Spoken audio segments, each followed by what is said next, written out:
Fala pessoal, sejam muito bem-vindos ao Rural Talks, episódio 131. Para quem não conhece o Rural Talks ainda, é um podcast voltado ao agronegócio, onde nós falamos principalmente sobre tecnologia, mas falamos com todos os elos do ecossistema do agronegócio, desde produtores rurais, corporações, indústrias frigoríficas, todas as empresas que estão envoltas ao agronegócio, que é o motor propulsor do nosso país. O Rural Talks tem um grande objetivo aqui, gente, conectar o agro real ao agro tecnológico, fazendo com que esse conhecimento seja transmitido e vocês possam usufruir dessas novas tecnologias emergentes que estão sendo criadas em qualquer canto do Brasil e, por que não, do mundo, tá bom? Estamos aqui hoje, Juliana Kini, tudo bem? Tudo certo. Primeira do ano, hein? Segunda do ano. A minha. A sua primeira do ano, exatamente. Eu já fiz uma semana passada sobre rastreabilidade. Começamos com o pé quente com o pessoal da Ecotrace. Antes, vamos falar do Rural Summit? Vamos falar do Rural Summit, porque já começamos o ano com conteúdo, novos patrocinadores e super animados aí com um evento de inovação com a Agtex. Exatamente, pessoal. Dia 29 de abril, na Semana do AgriShow, nós vamos fazer a terceira edição do Rural Summit em Ribeirão Preto. Um evento que reúne tecnologia na cidade do agronegócio, ou seja, na cidade que está em volta do agronegócio, na semana mais quente do agronegócio, falando sobre tecnologia para os usuários finais, mostrando a adoção de tecnologia lá na ponta, como está acontecendo essa adoção de tecnologia por indústrias, por produtores rurais e expondo a Agtex, né, Ju?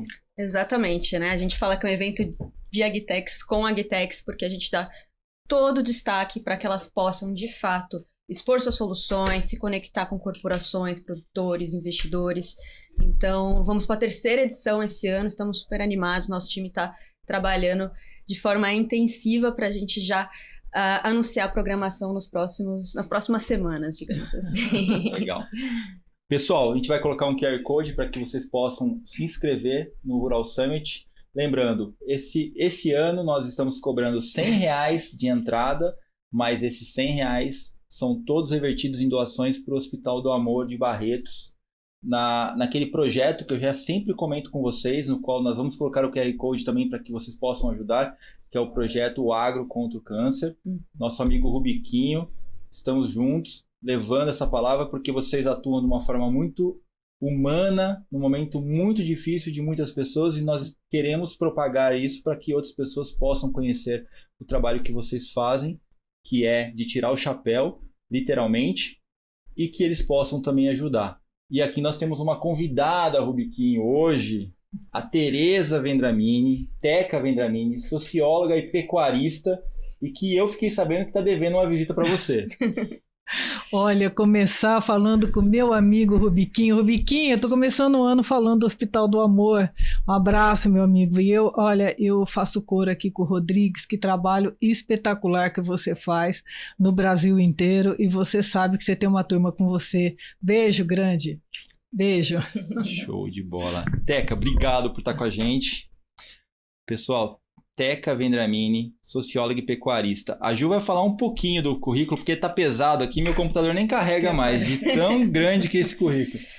Pois é, eu acho que poderia ficar aqui o podcast todo falando do currículo da Teca, mas eu queria falar que a Teca é uma pessoa muito inspiradora, que eu acompanho já há alguns anos, em grandes momentos, assim, grandes bons e ruins maus momentos da minha carreira. Foi na Teca que eu tive muita inspiração, sei que ela inspira diversas pessoas, mulheres, jovens do Brasil todo. Teca é socióloga, pecuarista, gosta de falar que é produtora e foi, né, a primeira mulher a presidir a Sociedade Rural Brasileira em mais de 100 anos, né, Teca? Bom, não vou ficar lendo aqui todo o seu currículo, porque eu queria que você contasse para os nossos ouvintes, para quem acompanha nosso podcast, um pouquinho da sua admirável trajetória.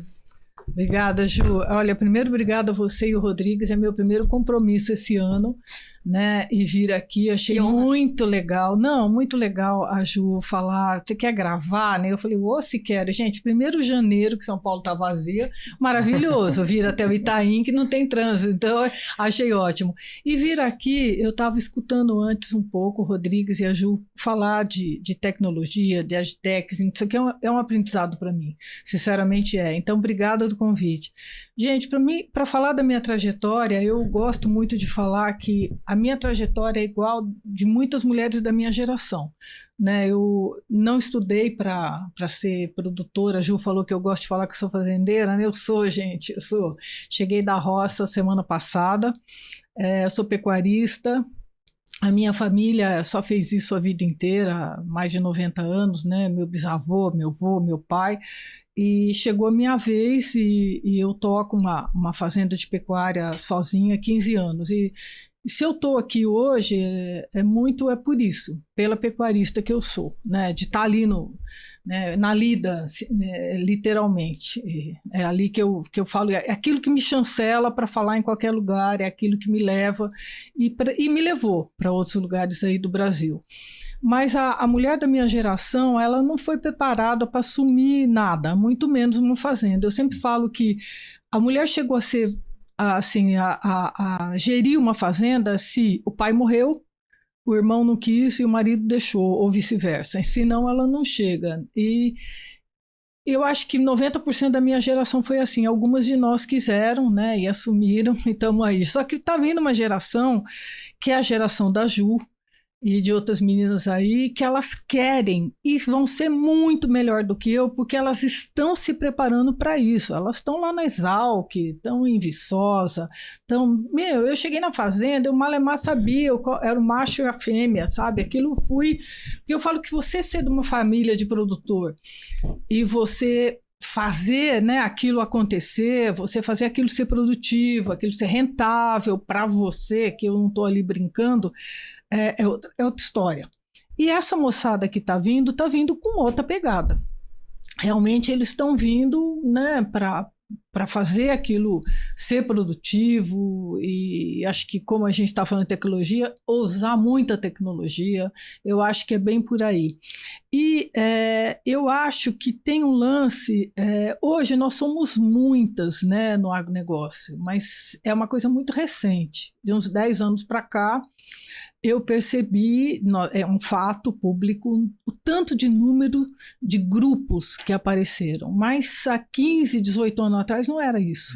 Não existia, né? Então eu lembro assim que eu era chamada para tanta coisa, mas eu acho que era a única mulher que estava por ali naquela época, a única mulher que estava andando, que estava, né, que era uma fazendeira que estava procurando o quê, Rodrigues? Informação. Procurando o quê? Aprender. Procurando o quê? Então eu tenho uma mania até hoje, que é o caderno. Qualquer lugar eu estou com uma folha, eu anoto as coisas, eu tenho um caderno, porque eu acho que isso é pessoal também, né? Você tem que estar... eu tenho que estar sempre...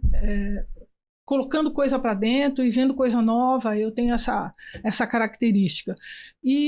Mas mudou esse cenário. Hoje são muitos grupos de mulheres e muita gente falando, e eu acho muito bacana, porque eu falo que a gente ficou muito tempo em silêncio, muito tempo andando na sombra, né, nos cantinhos. E hoje eu acho muito importante mulheres especiais aí que estão falando, estão se mostrando e se colocando aí no agro. Acho que é isso aí. Legal. E sabe que tem um ponto que é super importante que você comentou, que estava até falando com o meu sócio essa semana.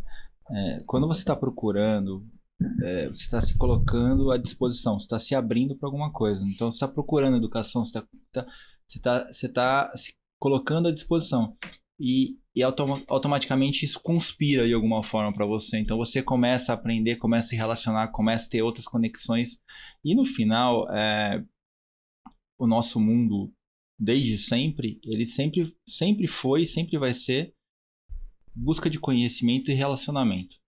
E isso começa a agregar. Quanto mais você busca conhecimento, mais conexão você vai ter. Quanto mais conexão você vai ter, mais conhecimento você vai ter. Se você souber usar esse arcabouço, você vai adquirir mais conhecimento e vai crescer muito mais rápido, né? Com certeza, mas ó, o negócio aí, bons amigos, hein? Bons amigos, exatamente. Arrumar uma turma boa pra andar junto. Vamos apartar. Tem que apertar, pega os boi ladrão e tira os boi ladrão. Vamos ficar com a parte boa desses amigos, mas você tá certo, é isso mesmo, é uma junção das duas coisas, muito legal isso aí. Muito bom. E, Teca, a gente tem alguns pontos que a gente queria discutir com você, porque, primeiro, você... primeira produtora, pecuarista, e além de ser pecuarista, pelo seu histórico, você tem uma visão ampla do mercado, né? Uma visão ampla do que é o agronegócio, não só na perspectiva de pecuarista, mas também na perspectiva de tanto corporações, empresas governamentais e gringos, né? Vamos dizer assim, de uma forma ampla, né?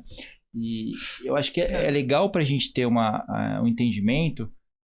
Qual que é a percepção sua em relação à visão de quem está de fora para com o agro nacional, para com o agro brasileiro, para a gente trazer essa pegada depois da tecnologia, a gente dar uma passada macro, entender qual que é a visão deles, para depois a gente aprofundar no micro e falar sobre como a tecnologia está sendo atuante ou propagando essa eficiência para o resto dos países ou o resto da sociedade. Olha, Rodrigues, eu acho que lá fora, né, é uma experiência nova para mim nos últimos anos, acho que 3 anos só. Mas, assim, acho que o grande aprendizado foi ter sido presidente da Sociedade Rural Brasileira, que eu acho que pude andar o Brasil, né, e conhecer esse Brasil rural, né, e eu fiz a questão disso daí, continuo andando. Então eu acho que a primeira coisa que eu tenho que render uma homenagem foi ter tido essa oportunidade. Eu acho que o outro aprendizado muito grande é os conselhos, né, que eu continuo, faço parte, que me honram demais, né, que eu estou já há alguns anos e continuo, eles me mantêm novamente. Então, esses conselhos, acho que eles são de muita valia para mim, porque eu aprendo lá dentro, né? Então, por exemplo, Febraban, né? Eu falo que é o conselho que mais sempre me tira do sério, porque eu represento o agronegócio lá. Sou o único representante e sempre agora já falaram, chegou as datas da reunião. Então, na véspera, nos dias anteriores, eu falo que eu surto, porque a minha responsabilidade é tão grande de levar a fala real do agro. Né? Realmente, o que está pegando naquela época, naquele momento, e nos outros conselhos também. Então, é um aprendizado constante. E outra coisa que eu acho que nos lugares que você está, a escuta. Né? Então você leva também, você escuta o outro. Então eu acho que eu tive esses 2 aprendizados, mas ultimamente eu falo que eu ganhei nessa parte que você está me perguntando, que é o mundo, né? O que eu posso dizer do que eu vejo do mundo falando do Brasil. Eu ganhei alguns presentes. Então foi um convite, se eu não me engano, 2022 dos alunos de Harvard, e eu falei em Harvard. Foi desesperador, porque eu estava tão apavorada que eu conto para todo mundo que eu tive que levar minha filha junto, que eu falei, não vou dar conta de chegar lá sozinha. E o legal foi os alunos me chamarem. No ano seguinte eu já estava mais tranquila quando eu recebi um convite para ir para Stanford, e também fui o único produtor, né, e contar a história do Brasil e etc. E aí, a partir disso, eu tenho tido alguns outros presentes. Ano passado, eu falei no BRICS, na Rússia, nunca tinha ido, eu fui para Moscou, e depois São Petersburgo, e olha, tenho andado. Agora eu recebi um outro convite, o ano passado também, que foi o máximo, que era um sonho, tá na ONU, na FAO. Eu fiquei 1 semana na FAO, e aí, Rodrigues, escuta. A escuta, né? Você ouve e como é que eu tenho certeza que o mundo, né, esse pouco conhecimento, porque eu não trabalho no governo, tem gente que tem muito mais oportunidade que eu, já teve, andou o mundo inteiro e tal, mas como produtora, essa produtora que tem essas oportunidades, a ex-presidente da Rural que tem essas oportunidades, como que eu vejo isso? Menina, eu vejo que essas pessoas sabem muito do Brasil, né? Então, o que é esse? É inquestionável, né? O Brasil é inquestionável em relação ao agronegócio. Existe questionamento que aí é uma questão comercial que a gente tem, né? Por exemplo, a relação que demorou 20 anos aí, a União Europeia com o Mercosul, isso é outra coisa. Mas em relação a saber o que é o Brasil, esse gigante, né, esse maior exportador, com certeza, de carne bovina do mundo, que a gente sabe disso, terceiro maior exportador mundial, maior exportador mundial de commodities, do que a gente sabe decorar, açúcar. Né? Se a gente for falar, olha, outra coisa que eu falo, eu não posso esquecer, quando eu falo de commodity, madeira, você entra naquele mato, eu tenho fazenda ali no sul, aqui no sul do estado de São Paulo, você entra ali para a região do OMS, gente, o que tem de árvore ali é uma coisa, né, grande. Outra coisa, café, vai para Minas Gerais, pequeno produtor, né, realmente é um grande exportador de café que a gente sabe, soja, milho, não preciso nem falar, aves, né? Então eu acho que, óbvio que o mundo sabe, compra tudo isso. Outra coisa que a gente fala muito, lá fora, as pessoas podem não querer repetir, energia renovável, 48%, com certeza é tudo isso. A gente já falou aqui, antes da gente começar a falar, exportação, né? A Ju hoje mora em Santos, que eu achei o máximo, 51% de tudo que sai de Santos é do agronegócio brasileiro. Então, assim, esse terceiro maior exportador mundial, ele tá com as pessoas sabem disso. E eu tenho um negócio, assim, que para mim foi muito legal, que eu fiz parte de por exemplo, do BRICS, né, que eu fiz parte de uma mesa redonda, não era uma mesa, a gente estava, cada uma foi China, Arábia Saudita, Irã, Rússia, Egito e Brasil. E todo mundo falando do seu país, e etc, etc. E uma pessoa me deu um toque e falou, Teca, leva um vídeo. E eu fiz um vídeo com isso aqui que a gente conversou agora. Sim. O que é esse Brasilzão aqui? Quais são esses números? Mas eu tive a sorte também, que eu falo que é um presente, né? Presente de bons amigos, presente, né, de boas companhias. O pessoal fez um vídeo para mim com umas imagens maravilhosas. Quando eu comecei a falar e soltou meu vídeo, não sobrou para ninguém. Entendeu? Mas não teve quem não tinha mais. Acabou aquela conversa lá. E aí eu já fiquei amiga de todo mundo, que todo mundo queria conversar, e a Arábia Saudita, não sei o que lá. Porque, é inquestionável. Né? Então eu acho que, de novo, essas poucas oportunidades que eu tenho tido, eu tenho tentado usar da melhor maneira possível, que é mostrar a realidade. Né? Eu e o Rodrigues antes estávamos falando de realidade real, que é o que a gente, né, pé no chão. Mostrar essa realidade brasileira, que é inquestionável, vou repetir essa palavra. Mas, por outro lado, também eu acho que essa discussão, também ter essa discussão, por que o Brasil, né, que eu acho que não precisa entrar nisso, mas a gente é muito questionado, né, nessa parte ambiental, nessas outras partes. E mostrar como eu falo em muitos lugares, falo, olha, quem está aqui hoje é a produtora rural. E eu me apresento assim hoje. Vocês estão... Obrigado, eu falo, de receber uma fazendeira. E é assim que eu tenho andado e me apresentado como fazendeira. E eu falo... E aí eu me coloco como fazendeira, como é difícil para a gente receber essas críticas, que a maior parte das vezes são infundadas. Lógico que tem problema, lógico que tem gente que faz coisa errada, lógico que tem. Mas assim, cara, isso é 2% do jogo e etc, né? Então eu acho que é usar essas oportunidades e mostrar isso. Mas tem muita gente bacana fazendo isso também, não sou só eu, não. Sim. Sem dúvida. E você vê a importância, né, Teca, da promoção, né, da marca Agro Brasil, né? Você levar um vídeo, né, e causar tamanha surpresa, tamanha recepção positiva desse público. E que bom, né? Que bom que a gente tá tendo essas oportunidades de levar produtores, né? Que é quem vive o agro real, que a gente fala tanto no dia a dia, para contar o que de fato acontece ali dentro da porteira. E aí, Teca, trazendo, né, para o macro Brasil agora, né, participando aí de conselhos que não são focados no agro, mas com a sua visão agro, como o próprio da Febraban e de outros bancos, como que eles estão vendo o agronegócio, até pelo viés da tecnologia, às vezes não só da tecnologia, mas de temas relacionados que precisam de tecnologia, como sustentabilidade, rastreabilidade, enfim. Como que tem sido essa visão? Olha, eu acho que não só nos conselhos que eu estou, né? Eu acho que no Brasil todo, eu acho que, e sinceramente, né? Eu não sou uma grande conhecedora, eu sou uma curiosa, né? E estava ouvindo vocês aqui um pouco antes de começar, curiosa sobre tecnologia. Eu não tenho dúvida também da importância, Juliana, da tecnologia para o agronegócio brasileiro, né?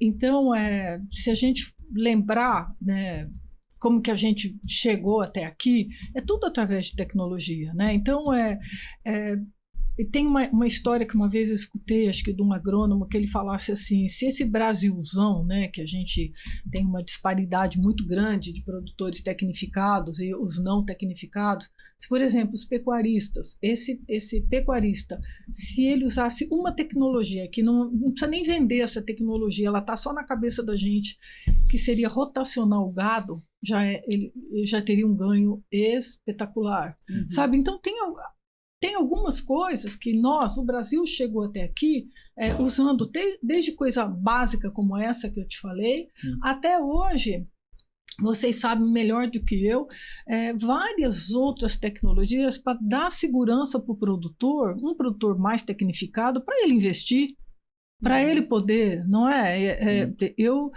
Quem planta lavoura, né? Você vê o desespero. O ano passado foi um ano tão difícil na questão climática para a gente, né? Eu tenho um pedacinho de soja dentro da minha fazenda que eu não ia morrer com aquilo.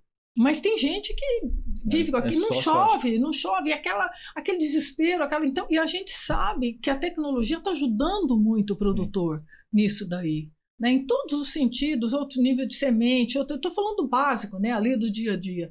Então, eu acho que assim, os conselhos ou as pessoas relacionadas ao agro, que querem chegar perto do agro, já entenderam como, acho que até um papo que a gente estava tendo aqui antes, essa tecnologia real, que você usou mais ou menos essa palavra, Rodrigues, é importante para esse produtor, para realmente ajudá-lo a ter coragem, porque às vezes você precisa ter coragem, cara, para continuar com o negócio.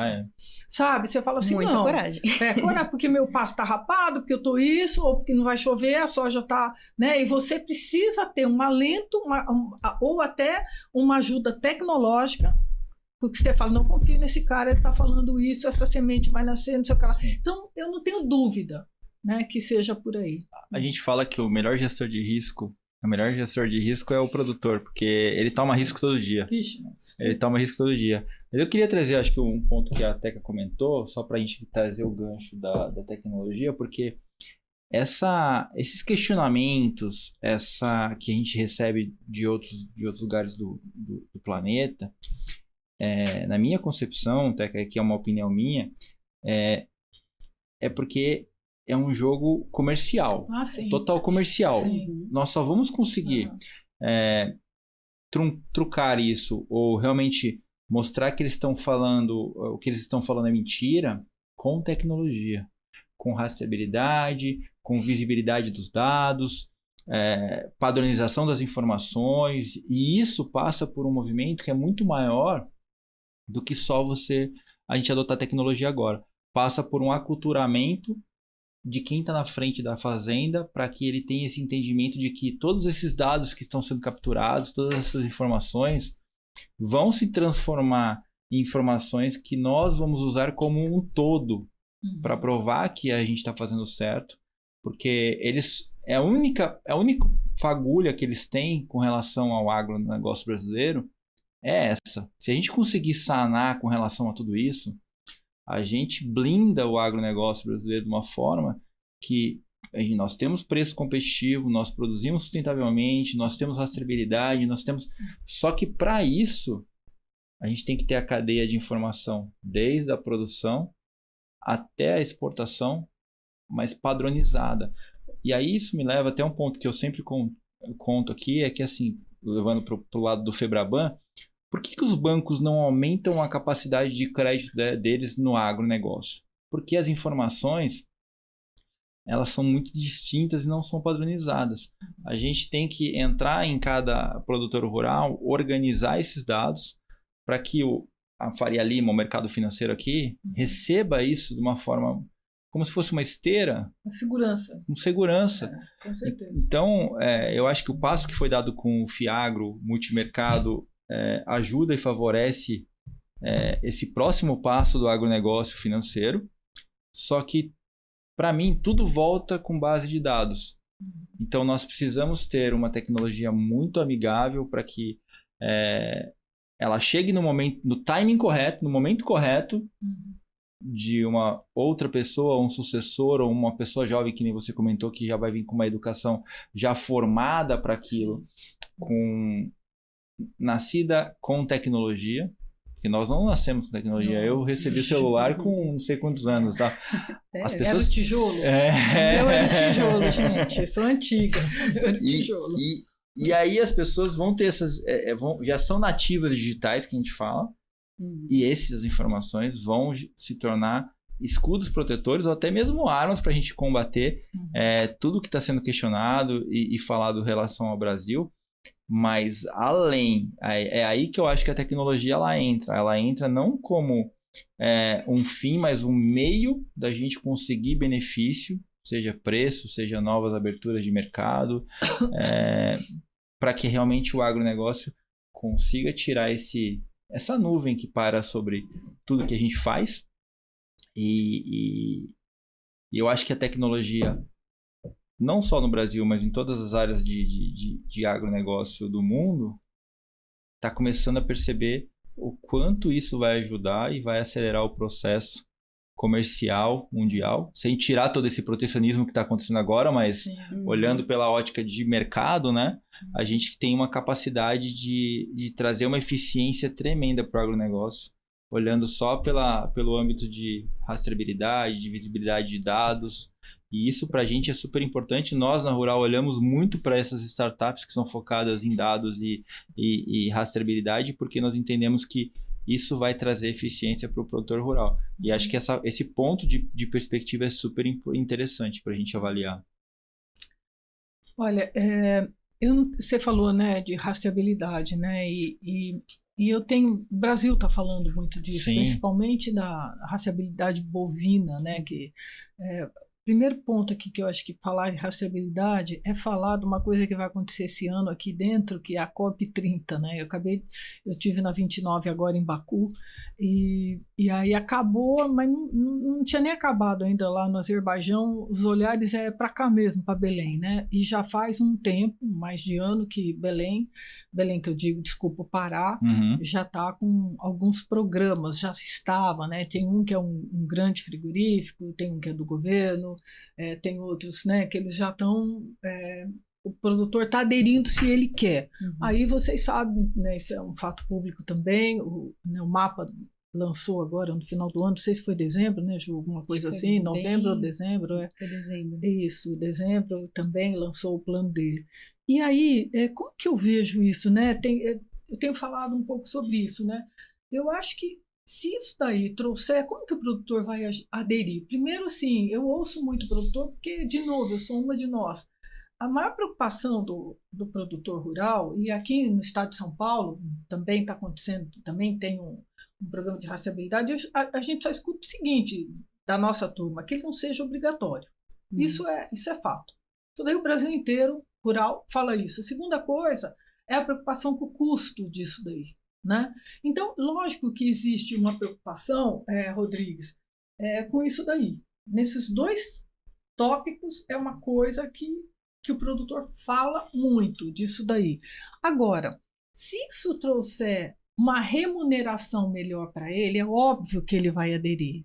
E nessa análise, eu lembro muito da história, há uns poucos anos atrás, porque faz poucos anos, a história do boi China. Né? Então, quando a gente começou a vender boi precoce para a China, eu me lembro, faz pouco tempo atrás. E eu falei assim, o quê? Eu também quero vender. E aí eu saí pedalando não, andando a cavalo, né, para fazer aquilo, e consequentemente você tem uma melhoria. Tem um prêmio, né? Você tem um prêmio, né, no sentido de que você vai ter uma remuneração com aquilo, mas para chegar naquilo, Rodrigues, a gente melhorou o nosso processo. né? E a gente melhorou como? Na parte sanitária, a gente melhora na precocidade daquele animal, a gente melhorou na genética, que eu falo muito isso, porque todo mundo começou a ver que se ele estava vendendo aquele bezerro, né, já seria um garrote, né, com menos de 30 anos, né, o tal do boi China, ele ganhava tanto, começou a mudar. Então você começa a mudar a pastagem, a gente está falando muito de recuperação de pastagem nos últimos tempos. Você quer fazer parte daquela turma, você quer fazer parte daquele negócio. E na rastreabilidade eu tenho feito essa analogia também. Se ela trouxer um ganho para o produtor a mais, e que o produtor está hoje, qualquer um dos grandes, né, se a gente for falar de desafio, tem aqueles que são, nós podemos falar depois, aqueles que eu falo, e agora os novos presidentes que estão aí continuam falando dos mesmos, a mesma luta, mas tem um agora esse ano que é para tocar o negócio, que é o pé do chão, juros. Você já sabe disso daí. Como é que vai ser? Então, o produtor está entrando nesse ano preocupadíssimo com duas coisas, né? O clima, crise climática, e como é que vai ser? Vai chegar o nosso plano safra agora em julho?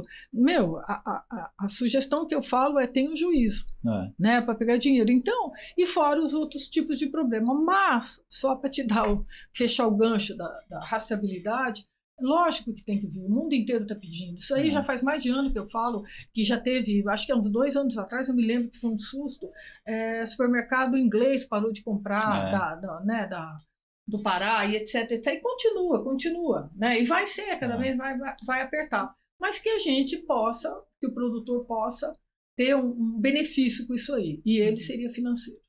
A rastreabilidade, ao meu ver, Teca, assim, é muito parecido para mim com crédito de carbono, e a gente fala muito sobre isso aqui. Não tem como adotar se não tiver um benefício muito claro para o produtor rural. Mesmo o crédito de carbono, como você está falando da rastreabilidade, como aconteceu com o boi China, porque se você pegar a rastreabilidade do café, que aconteceu algum tempo atrás, ou a certificação do café... Maravilhoso, né? História é maravilhosa. Assim... todo mundo pega de exemplo, teve prêmio. O prêmio ele era muito maior no começo e, naturalmente, a acomodação do mercado trouxe o prêmio para baixo. É isso que deve acontecer. Mas tem que ter essa premiação. Porque estimular, né? Estimular, lógico. Não tem como... Ninguém vai adotar uma coisa que vai ter mais... Vai ser mais oneroso. Vai ter vamos dizer assim, vai desprender de mais gente para acompanhar, vai ter um custo fixo ali mais alto, sem ter um benefício muito claro. Então tem que ter esse benefício e o prêmio, ele é o primeiro momento ali, né? Gente, mudar de assunto e falar do mesmo aí para quem está ouvindo a gente aqui no Rural. Gente, preço do café batendo recorde esse ano. Né? Se tiver algum produtor de... vou falar para você, meu amigo, tem inveja, que bacana. Apesar de que a minha arroba voltou no patamar dos 300, tá bacana de novo. Vamos lá. Tá voltando, tá né? fechando, voltou já. Nossa, graças a Deus, tá fechando a conta já. Né?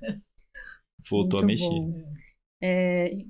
E aí, quando a gente pensa na questão da rastreabilidade, né, o Rodrigues comentou que precisa, né, de ter esse prêmio, mas quando a gente pensa na adoção de tecnologia de forma geral, hoje a gente enfrenta diversos desafios e uma certa dificuldade, né, de chegar nos pequenos. Né? Então, por um lado, a gente tem muitas startups, muitas corporações investindo pesado em desenvolver tecnologias.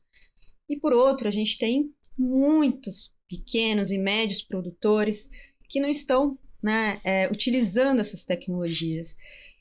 O que você vê, Teca, que está faltando aí para a gente conseguir reduzir esse gap, reduzir essa distância do agro tecnológico que a gente fala e do agro real, pensando nesses pequenos, principalmente porque, de fato, até muitas vezes precisam mais dessas tecnologias no dia a dia ali, em relação ao crédito, à eficiência, à resiliência climática. Como que você vê isso, Teca?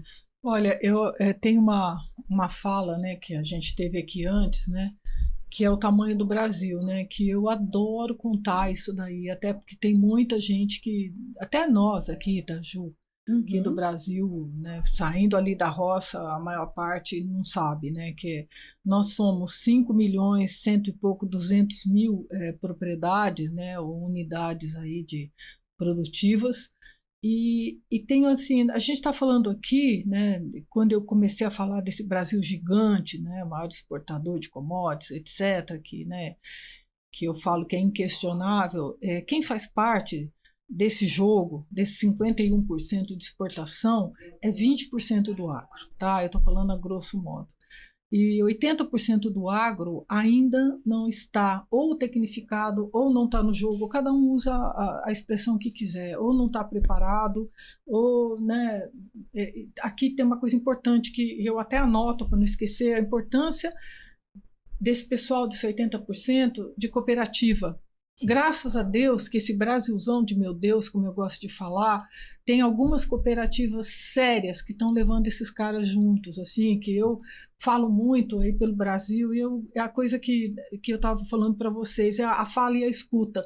E normalmente eu pergunto, teve um presidente de cooperativa que falou assim, não, Tereza, aqui eu tenho gente que está comigo que tem 4 hectares, tem 3 e estão muito bem. Olha que coisa maravilhosa. Né? Então, eu trago um papel, eu falo, gente, não posso esquecer de falar de cooperativa, não posso esquecer, porque quando fala desses 80%, quem não está ali perto, né, não está tendo esse apoio, não está tendo essa... ele está... Né? E como que chega nele, Ju? Eu acho assim, falar de tecnologia, eu acho que é falar de conectividade. Né? Então é uma coisa, né? Eu falo dos desafios aí, como eu já citei agora há pouco atrás, que nós temos grandes desafios no agronegócio que não são tecnológicos, mas conectividade eu sempre coloco, depois dos primeiros que para mim são mais importantes, eu coloco ela logo aqui, para tudo. Né? Eu falo, gente, para falar no celular, mas é para aprender, é para estudar, é para se ligar. É para pegar aquele celularzinho e poder fazer um curso. Né? Então, eu falo muito de educação e falo muito de tecnologia. E para qualquer outra coisa no Brasil, eu junto com essas duas coisas, eu falo de uma outra coisa que chama assistência técnica qualificada. Porque se você, Rodrigues, Ju, tiver uma startup, uma coisa nova para explicar para aquele produtor, você precisa de alguém com qualidade para apresentar isso daí. Então, em qualquer, né, eu participo de várias discussões, ou nos governos e etc., que estão lançando alguma coisa agora. Por exemplo, recuperação de pastagem degradada no Brasil, que está um movimento aí. Se não tiver uma assistência, um técnico, sabe, não só na seriedade, mas capacitado para ensinar aquilo para aquele cara que quer aprender, você entendeu? Tanto de dinheiro, de esforço, de coisa que não chega de uma maneira adequada. Então, pra você ter ideia, eu anotei aqui para não esquecer, isso para mim é muito importante. Assistência técnica no Brasil, o Sul tem quase 50% de assistência técnica, 48%. Isso aqui é um dado, se eu não me engano, não é do IBGE, eu não me lembro disso, mas eu tenho isso anotado. Centro-Oeste é 23%, e o Norte do Brasil, que é onde mais tem dificuldade, é 10%. Olha que loucura que é isso daqui. Quando vocês falam, tem outra coisa, que vocês falam de tecnologia, tem uma coisa que eu gosto quando eu falo de educação, né? Tem um dado que eu gosto demais, que é os produtores com educação universitária, que eles já fizeram uma universidade, tiveram um pouco mais de estudo, eles têm 26%, eles são mais propensos a adotar uma inovação. Olha isso daqui. Outro dado que eu adoro, mais um ano de educação, pode ser uma educação primária, a pessoa tem mais 5% de chance de adotar uma tecnologia. Educação. Né? Eu falo muito disso daqui. Isso é o dado da PUC-Rio, agora eu já lembrei. E conectividade no Brasil, 70%, 70 e poucos por cento urbano, rural, gente, 35%. E tem um ponto também, Teca, assim, se você me permite, que eu falo com muitas empresas, muitas agroindústrias, e dentro das agroindústrias falta educação para eles usarem essas novas tecnologias. Então, assim, porque quando chega um trator novo, um maquinário novo, com um monte de tecnologia... Nem fala disso aí, porque eu escuto cada história disso. Falou, chegou tal coisa aqui, tem lá, como é que chama o manual. O manual. Para ler. Os caras não conseguem ligar a máquina. Eu não conseguiria. Ninguém consegue. Então, você falou... A gente tem uma dificuldade de um Brasil gigante, de novo, de produção, produtividade e etc., inquestionável, mas que tem uns gaps, Rodrigues, que são, às vezes, básicos, né? Assim, se você pega hoje a maquinário de alta tecnologia hoje, de soja, por exemplo, a gente tem um número que o que eles usam efetivamente do maquinário é em torno de 18% a 25% da Não máquina, sabia disso. de tecnologia. Não sabia. Então, a gente tem um problema educacional muito forte, mas também, assim, a gente tem um problema que até eu tenho falado com outras empresas de maquinário, eu falo assim, as empresas constroem e montam esses maquinários em outros lugares do Brasil, Sim, do planeta. Então, assim, não adianta você chegar e falar, cara, o engenheiro que construiu a máquina na Finlândia para cortar eucalipto. Cara, é um engenheiro. Aí você vem aqui e coloca a máquina para cortar a Finlândia em eucalipto. Boa. Você está cortando a Finlândia em eucalipto. Eu adorei essa coisa. E aí você vai falar assim, como que você vai conseguir que essa pessoa tenha a mesma capacidade técnica de interpretar todos aqueles dados? Então a gente precisa ter uma comunicação, mas acho que uma comunicação simples. Nossa, do que mais, né, Ju?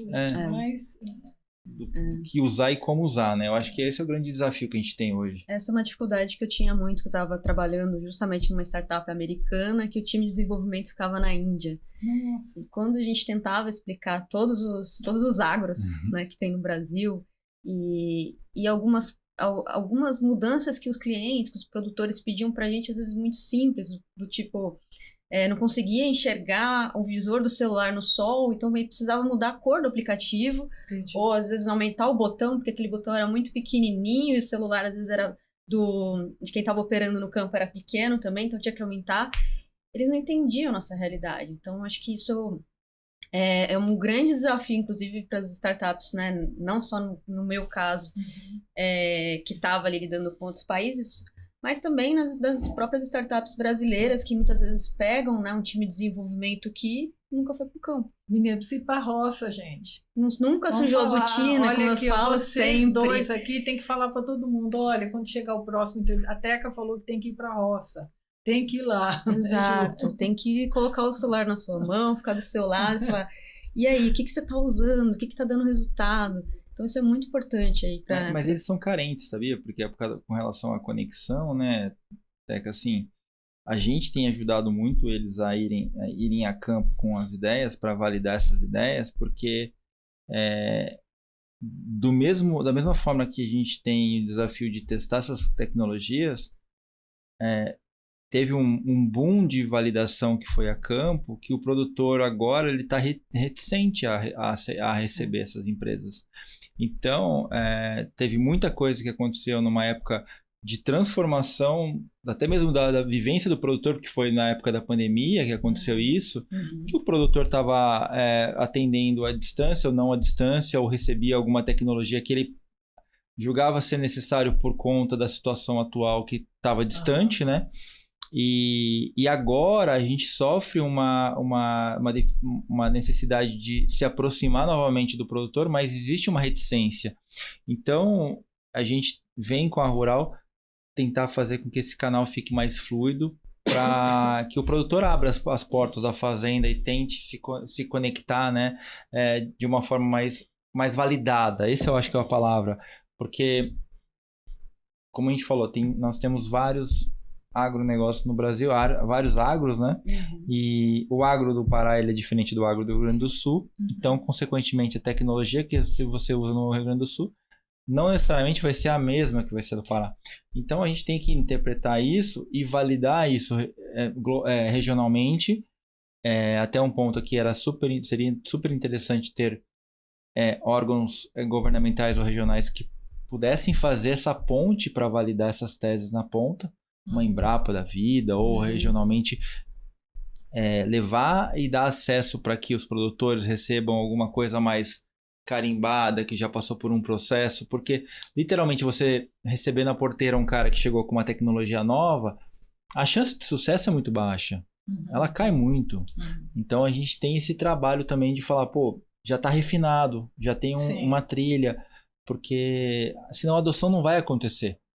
A gente vai ter um problema, e um problema recorrente, eu acho que assim, quando eu montei a Rural em 21, eu sempre tive na minha cabeça, a adoção de tecnologia vai demorar pelo menos mais uns 7, 8 anos. Entendi. Por quê? Porque é a virada de quem está na frente da fazenda, que vai chegar um pessoal mais novo.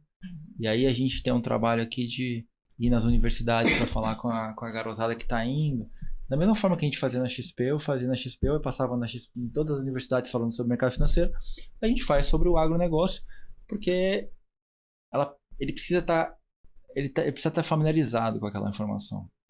Então, acho que a educação que você toca aqui, Teca, tem um apelo gigantesco, mas eu acho que a forma de se fazer, ela precisa ser muito simples para que todo mundo possa adotar, possa adotar acesso.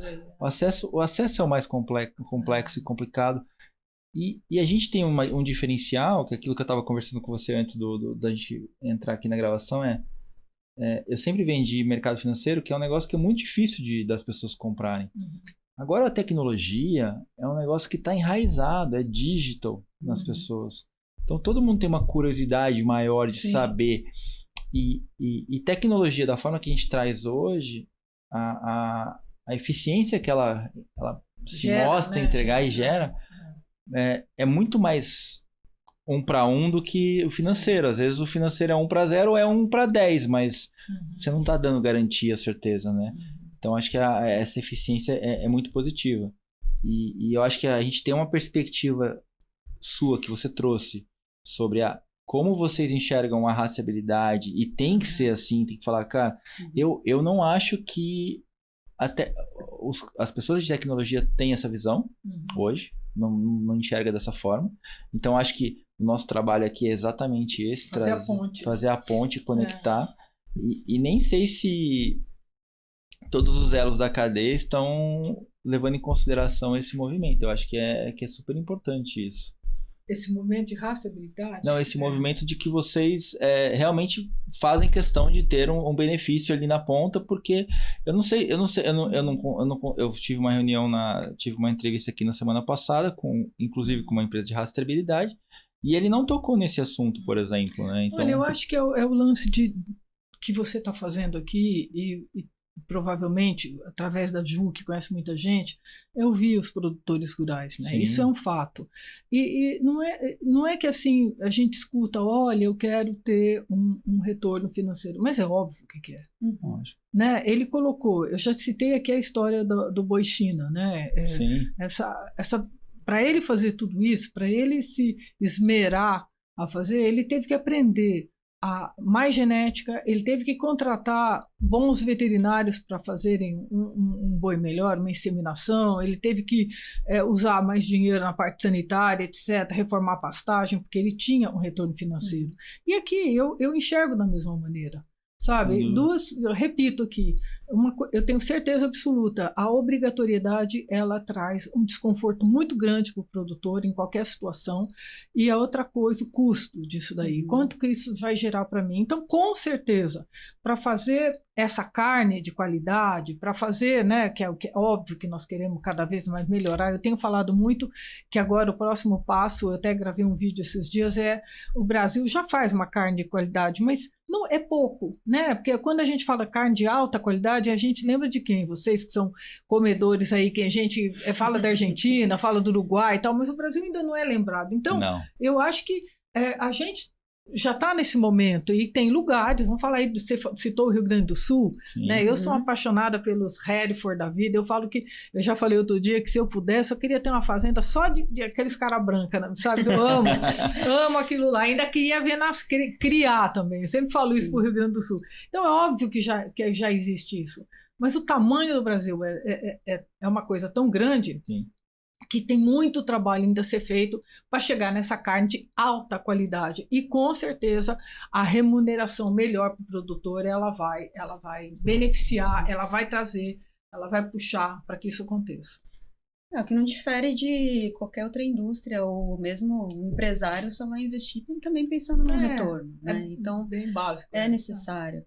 Mas, de novo, né, a gente tem essa grande dificuldade no caso das tecnologias, que elas dificilmente dão resultado a curto prazo, né? Ainda mais no agro, que a gente depende das safras, muitas vezes as safras são diferentes porque chove mais, chove menos. Sim. Então a gente tem um grande desafio nesse sentido, mas pensando nesse caso específico da carne,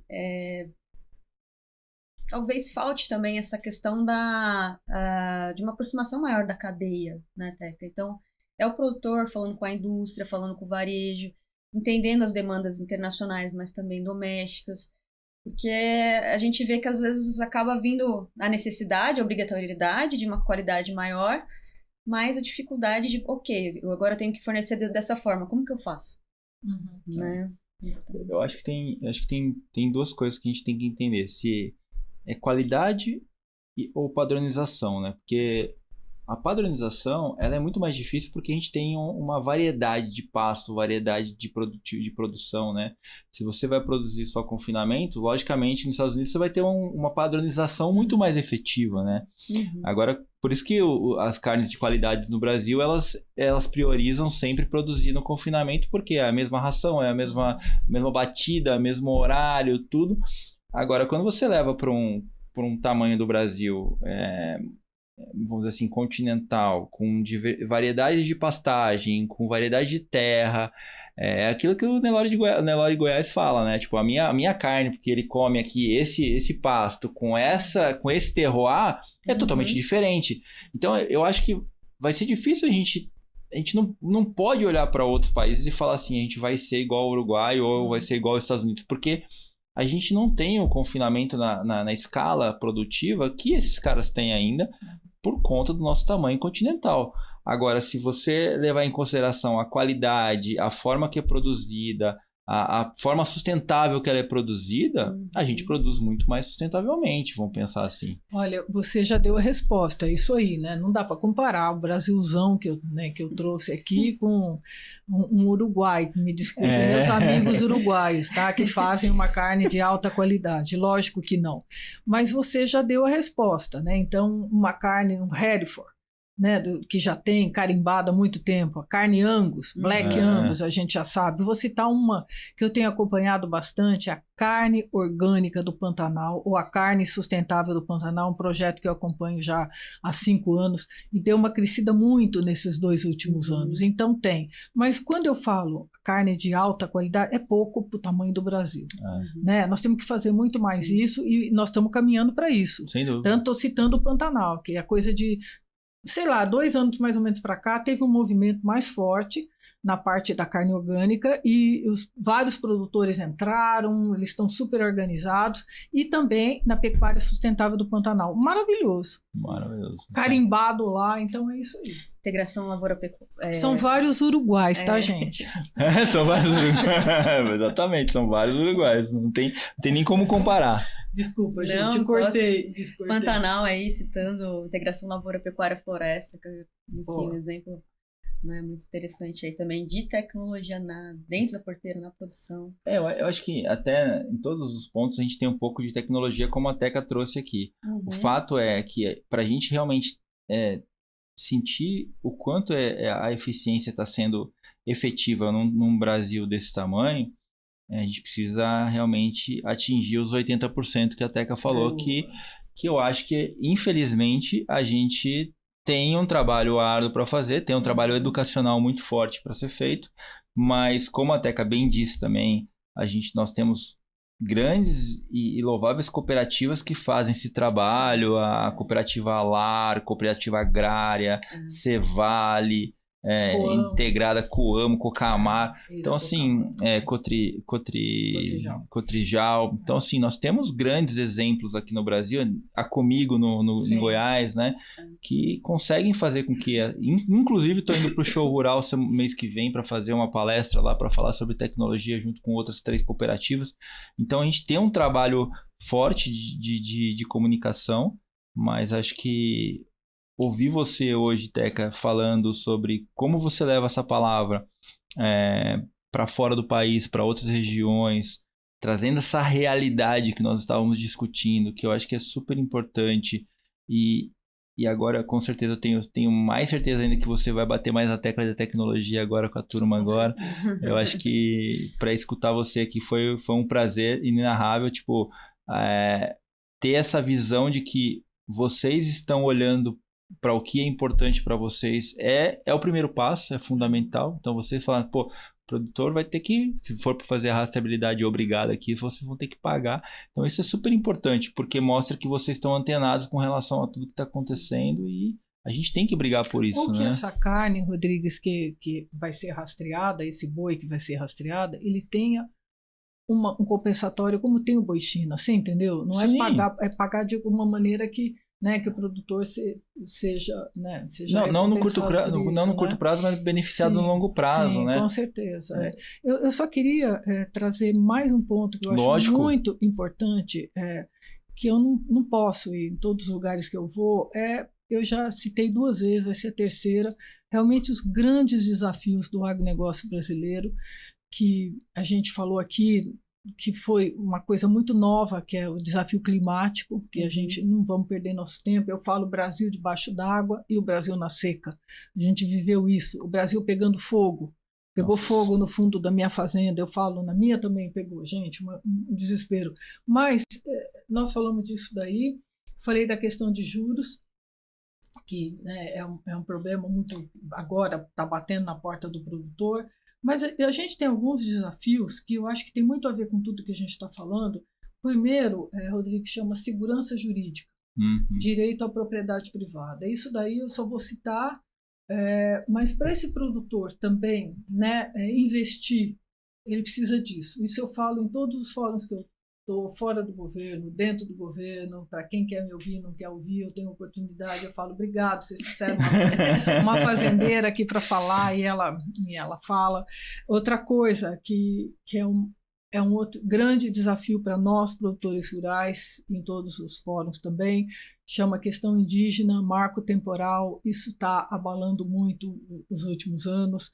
Outra coisa que eu tenho falado muito, até na questão da rastreabilidade, chama regularização fundiária. É um Brasil que precisa e tem muito para fazer. Quando a gente vai falar de boi indireto, da onde ele está vindo, Rodrigues, de uma fazenda, de um sítio que não está, que é um Brasil, que você pega, não vou citar de que estado para cima você sobe, ainda essa regularização não foi feita. Eu falo que muita gente sem o papel, sem aquela segurança, e eu conheço vários deles que foi na época da presidência que eu pude andar o Brasil, e eu me deparei com um Brasil que eu falei, meu Deus do céu, que tinha tido um chamado na década de 70 e foi subir, muita gente, que, como você falou, subiu, Rio Grande do Sul, Paraná, muita gente do Paraná, Santa Catarina, e eu falo que eles subiram numa Variant ou numa Kombi. Então, o marido, a mulher, 2 crianças, às vezes o cunhado. E aí, era a força que tinha, e muitos progrediram, estão muito bem, que a gente vê grandes grupos aí, mas uma grande maioria ainda não tem essa regularização fundiária. Então, é uma coisa que precisa falar. Outra coisa que é muito demandado do Brasil, que o Brasil não tem, regularização ambiental.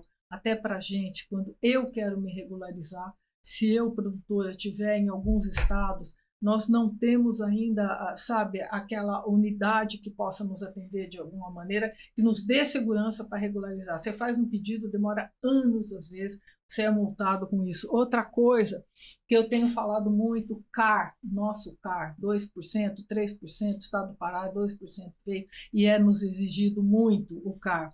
E acho que chega para você.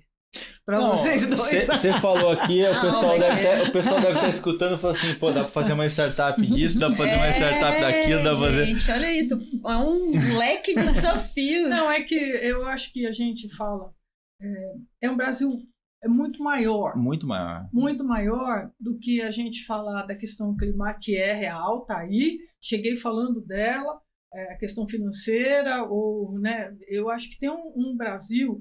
E quando você fala, Rodrigues, a gente falou aqui, você e a Ju, dos 20%, 80% que está fora do jogo, eu falo, você já imaginou quando a gente puser esses 80% no jogo, na produção, Puta, cara, sabe? Vai virar então, chave. Eu fecho com isso aí. Não tem como pegar. Não, mas acho que o ponto que você trouxe, Teca, assim, é isso. Poucas pessoas falam sobre isso que você comentou, porque tudo isso, e aí você tem esse trânsito junto ao governo, junto aos órgãos competentes, porque não adianta o cara formar uma startup para resolver esse problema, porque não vai passar. Ele vai depender ainda do processo, ele vai depender do processo burocrático, porque se você pega hoje a regularização ambiental, existe uma startup que faz isso, chama Produzindo Certo. Ela está indo super bem, só que ela é uma consultoria que ela faz a interface do projeto do produtor rural com o governo. Então, ela tem que fazer isso. Então, assim, seria muito melhor tecnologicamente se ela tivesse um sistema onde o produtor rural se cadastrasse e já fosse direto para acelerar o processo.